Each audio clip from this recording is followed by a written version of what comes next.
नमस्ते विद्यार्थी मित्रों, ધોરણ 7 વિષય હિન્દી કાવ્ય 5 ધરતી કિસાન। આગલા ભાગની અંદર આપણે કાવ્યનું ગાન અને સાથે સમજૂતી મેળવી। હવે આપણે દેખીશું શબ્દાર્થ। Page number 29। શાન, વૈભવ, મુખ, પ્રવાહ, ધરતી, પૃથ્વી, અંબર, આકાશ, નભ, જ્વાલ, અગ્નિ, ભૂચાલ, ભૂકંપ, ભાલ, લલાટ, ભ્રુકુટી, ભોં, કાલ, समय, बुद्धि, मतिमान, बुद्धिमान। अभ्यास पाठनी तरफ। प्रश्न नंबर 1। तमने आ गीत सांभळवा कीधुं छे ए मैं आगळना भागमां तमने संभळाव्युं। प्रश्न नंबर 2, प्रश्न के उत्तर। आप क्या क्या कर सकते हो? ये प्रश्न के अंदर आप जो कर सकते हो वो तुम मैं नदी में तैर सकता हूँ, कुएं में से पानी निकाल सकता हूँ, साइकिल चला सकता हूँ, स्कूटी चला सकता हूँ, पतंग उड़ा सकता हूँ, क्रिकेट खेल सकता हूँ, अच्छी बल्लेबाजी गेंदबाजी कर सकता हूँ, इस तरह। दूसरा प्रश्न, विविध क्षेत्रों में मनुष्य ने क्या क्या प्रगति की है? तो रासायनिक खाद ट्रैक्टर बनाकर मनुष्य ने कृषि क्षेत्र अनाज का उत्पादन बढ़ाया है। विद्युत शक्ति से चलने वाली मशीनों द्वारा औद्योगिक क्षेत्रों में कपड़ा, प्लास्टिक, रबर की तरह तरह के उत्पादन किए हैं। भवन निर्माण किया हुआ है। मोटर, बस, रेलगाड़ी, दो पहिए विमान आदि निर्माण यात्रा सुगम की है। टेलीफोन, मोबाइल, ईमेल आदि के द्वारा संचार व्यवस्था क्रांतिकारी बदलाव लाया है। कंप्यूटर के आविष्कार ने एक क्षेत्र में अपनी उपयोगिता साबित की है। चिकित्सा क्षेत्र में तरह तरह की दवाइयाँ, इलाज के नए साधन खोजे हुए, इस तरह। प्रश्न नंबर 3, अन्य जीवों से मनुष्य कैसे महान बन सकता है? तो मनुष्य के पास अन्य जीवों की अपेक्षा सोचने समझने की विशेष बुद्धि थी। बुद्धि के द्वारा अनोखे आविष्कार कर सकता है। मनुष्य को उसके साथ वाणी का भी वरदान है। वो अपनी भाषा शक्ति को भी बता सकता है।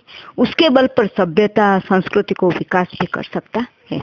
प्रश्न नंबर 4, काव्य में उल्लेखित प्रकृति के तत्व बताइए और उनके समानार्थी। तो कौन कौन से? धरती, तो धरती, पृथ्वी, भूमि, पर्वत, पहाड़, नदी, सरिता, माटी, मिट्टी, अंबर, आकाश, अग्नि, आग, पवन, हवा। प्रश्न नंबर 3, निम्नलिखित शब्दों का शुद्ध उच्चारण कीजिए और शब्दकोश में उसका अर्थ ढूंढकर बताइए। हुष्ट पुष्ट, तगड़ा, हट्टा कट्टा। संवाद, बातचीत, शीघ्र, जल्दी। जौहर, पराक्रम। अजनबी, अपरिचित। वेदांत, ब्रह्म विद्या। मुकद्दर, भाग्य। शागिर्द, शिष्य। वृत्ति, मनोदशा। स्पष्ट, साफ साफ। प्रश्न नंबर 4, काव्य पंक्ति का भावार्थ बताइए। तो समझौती में देख लिया।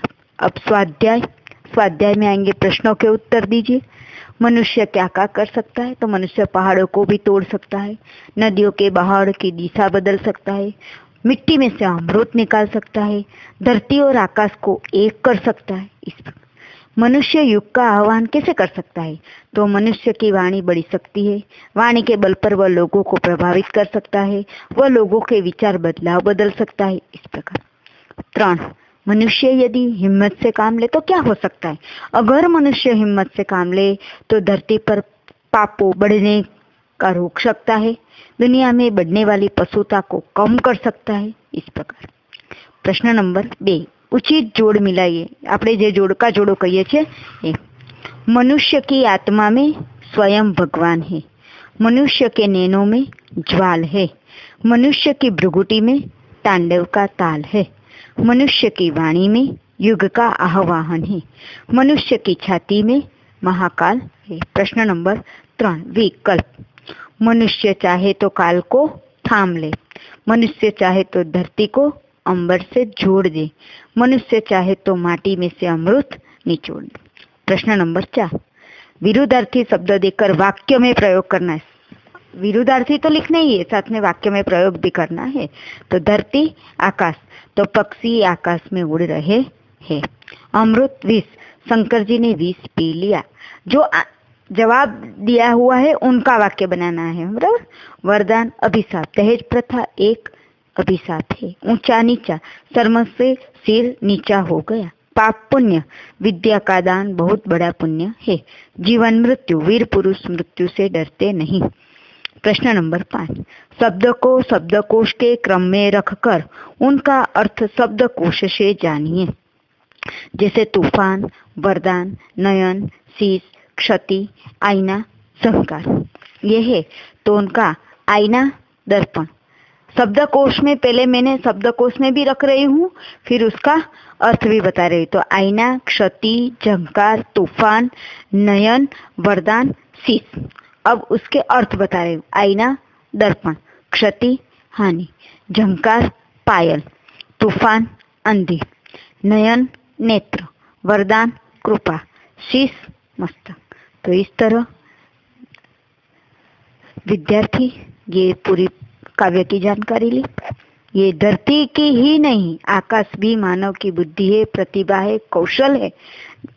और इन पंक्तियों के द्वारा हम अपने काम व्यक्त कर सकते हैं। दरेक विद्यार्थीए આ કાવ્ય સુવાચ્ય અક્ષરે સ્વાધ્યાય અને અભ્યાસ પાઠ પૂરો પોતાની હિન્દીની નોટમાં સારા અક્ષરે લખવાનો રહેશે. અસ્તુ.